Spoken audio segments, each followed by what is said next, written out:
I was sent from God. I'm not of this world. Galatians chapter 4, verses 4 through 6 is the beginning of the New Testament, one of the passages of scriptures that tells us about the beginning of the New Testament. Another one is John, the first chapter, 14, verses 14 through 17. Hebrews 1, 2, 3. Chapter 1, verses 1, 2, 3. The New Testament has a beginning.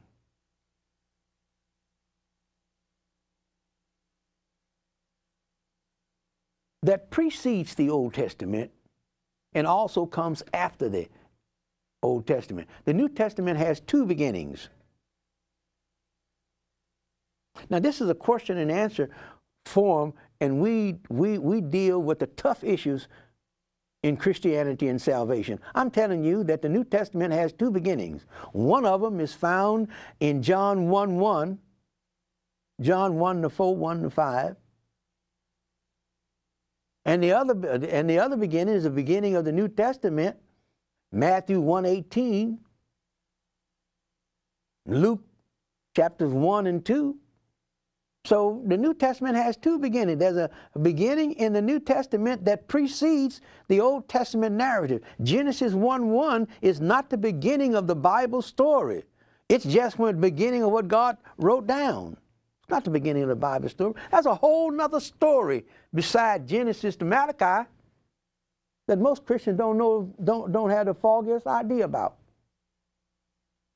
And Sunday after Sunday after Sunday after Sunday, we hear about Abraham, we hear about Moses and the law and Daniel and David and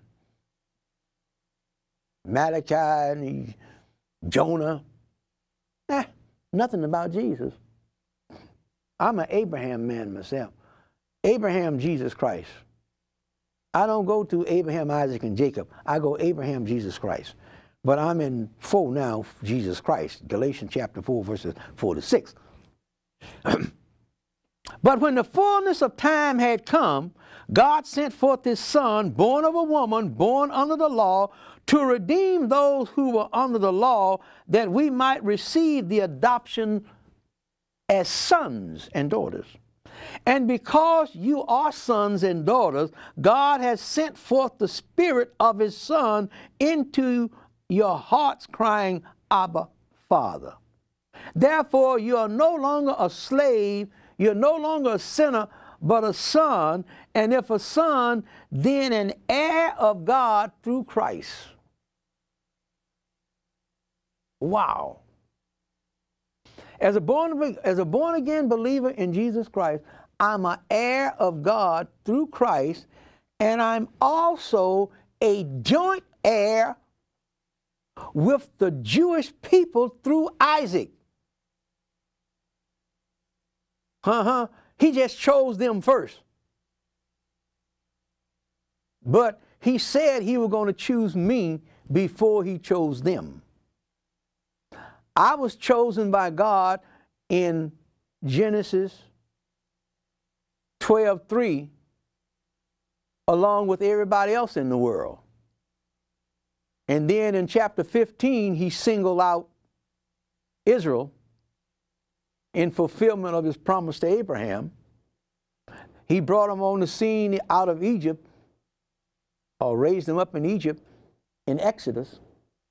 So for all intents and purposes, as a evangelist, and I'm trying to get someone saved, I can skip Exodus to Malachi.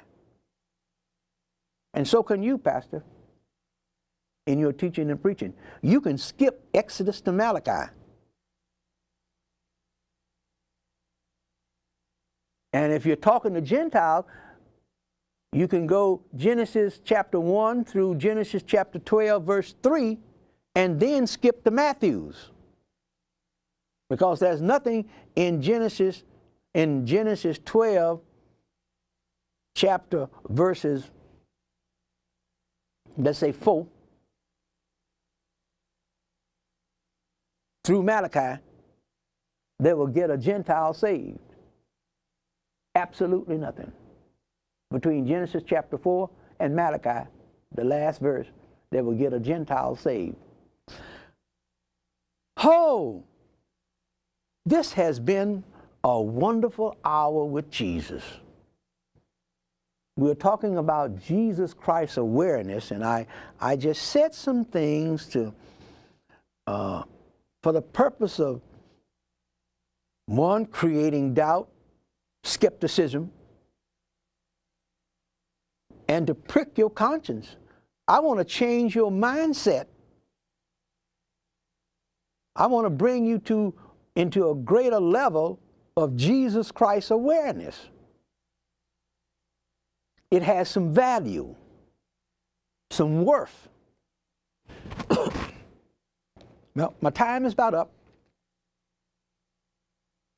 God bless you. God bless you. And remember, God created the heavens, the earth, man and woman, to provide a place where he could produce earthly children in his image and in his likeness. And it is God who is perfecting and grooming born-again believers to be conformed to the image of his Son, the resurrected Jesus Christ of Nazareth. The one